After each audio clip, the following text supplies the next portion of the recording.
Welcome to the race.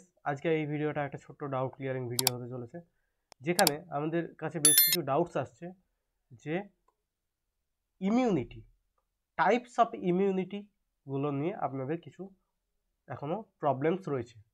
Types of ইমিউনিটিকে আমরা কি কি ভাগে ভাগ করতে পারি। ইমিউনিটি, তো ইমিউনিটিকে যখন আমরা ডিভাইড করি, টাইপস দেখি, immunity mainly two types.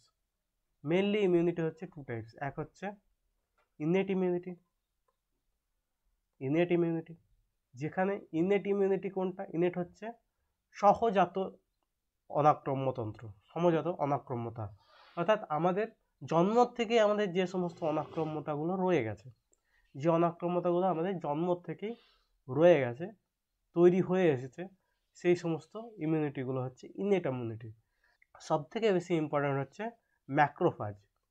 Macrophage হচ্ছে একটা সেল বডি, সেলের মধ্যে এক ধরনের সেল থাকে, মানে ব্লাডের মধ্যে এক ধরনের সেল থাকে, ম্যাক্রোফাজ সেল।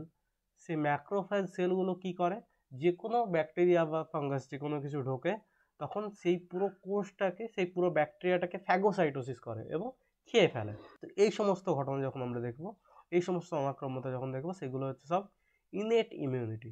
এবং আরেকটা হচ্ছে অ্যাকুয়ার্ড হচ্ছে অর্জিত।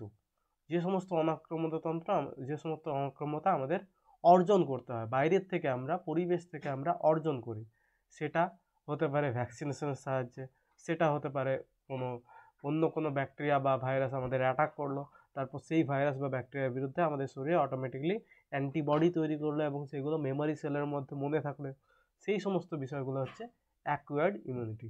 এই অ্যাকুয়ার্ড ইমিউনিটি হয় আবার দুই ধরনের। এক হচ্ছে প্যাসিভ বা নিষ্ক্রিয়। প্যাসিভ, যেটা খুব অল্প সময়ের জন্য, ধরা যাক কোনো একটা অ্যান্টিবডি আমরা বাইরের থেকে নিলাম, সেই অ্যান্টিবডি বাইরের থেকে নেওয়ার জন্য কিছুটা সময়ের জন্য আমাদের অ্যান্টিবডিটা থাকলো, কিছুটা সময়ের জন্য আমাদের অনাক্রম্যতন্ত্রটা থাকলো, এবং তারপর একটা নির্দিষ্ট সময় পর সেই অনাক্রম্যতাটা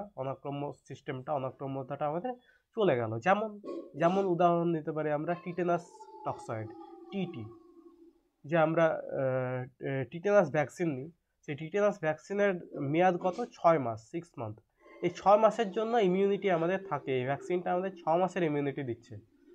এই ভ্যাকসিনটা মাত্র 6 মাসের ইমিউনিটি দিচ্ছে। তারপর আবার যদি আমাদের টিটেনাস অ্যাটাক করে, তখন আমাদের সেই রোগটা আবার হয়ে যেতে পারে।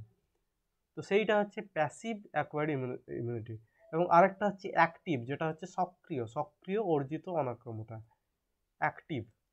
অ্যাক্টিভ কোনটা? যেটা লাইফ টাইম থেকে যাবে, যে অনাক্রম্যতাটা আমাদের লাইফ টাইম থেকে যাবে। যেমন হতে পারে কোভিড-19 ভ্যাকসিন, যেমন হতে পারে আরও বাকি সমস্ত ভ্যাকসিনগুলো, বিসিজি ভ্যাকসিন। এই সমস্ত ভ্যাকসিনগুলো হচ্ছে লাইফ টাইম ভ্যাকসিন। যেমন পোলিও ভ্যাকসিন, এই সমস্ত ভ্যাকসিনগুলো হচ্ছে লাইফ টাইম ভ্যাকসিন, এবং এগুলোকে আমরা বলবো অ্যাক্টিভ ভ্যাকসিন। তাহলে আশা করি এই জায়গাটা ক্লিয়ার হয়ে গেছে। ইমিউনিটি টোটাল আমরা প্রথমে দুভাগে ভাগ করব, এক হচ্ছে অর্জিত, আর এক হচ্ছে সহজাত, ইনেট। যে ইনেট হচ্ছে যেটা আমাদের অটোমেটিকলি সহজাতভাবে আমরা পেয়ে আসি, যেখানে ম্যাক্রোফাজ পড়ে এবং বেশ কিছু ব্লাড সেল থাকে। এবং অ্যাকোয়ার্ডের মধ্যে থাকে মেনলি কোনগুলো? বি সেল এবং টি সেল। এবং টি সেল অ্যাক্টিভেটেড হয় এবং অ্যান্টিবডি তৈরি করে। অ্যান্টিবডি দিয়ে যে সমস্ত ইমিউনিটি আমাদের থাকে, সেই সমস্তগুলো হচ্ছে অ্যাকোয়ার্ড। আর সেটা হতে পারে প্যাসিভ, সেটা হতে পারে অ্যাক্টিভ। প্যাসিভ হলে সেটা অল্প সময়ের জন্য ইমিউনিটি থাকবে, যদি অ্যাক্টিভ হয় তাহলে লাইফ টাইমের জন্য ইমিউনিটি থাকবে। That's all about the types of immunity. আশা করি এই ভিডিওটা আপনাদের জন্য হেল্পফুল হবে। Thank you.